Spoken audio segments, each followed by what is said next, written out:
Hey guys, welcome to Tutorial Guru. Today we'll be learning how to log into your X account or your Twitter account online on your computer.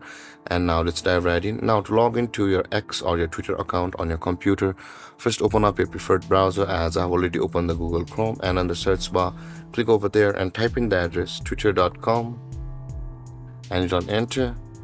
And then you'll be directed to the home page of Twitter, where you can see there is the login panel directly for us, available for us, when you click on the sign in over here. So in order to log into our X or the Twitter account, let's click on the sign in button over here, and this kind of panel will appear where you'll be required to enter your phone number, email address, or your username of your Twitter or your X account.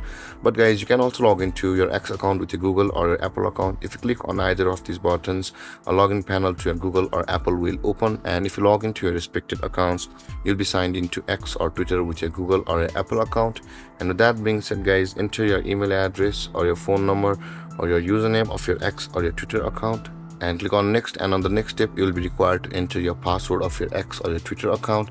And after entering your password, you will be able to log into your Twitter account or your X account from this panel over here. And with that being said guys, this is how to log into your X account or your Twitter account online on your computer. And if you have any confusions or questions regarding the topic, feel free to comment in the comment section below, and don't forget to like, subscribe, and hit that bell icon for more videos. Thank you for watching guys. Peace.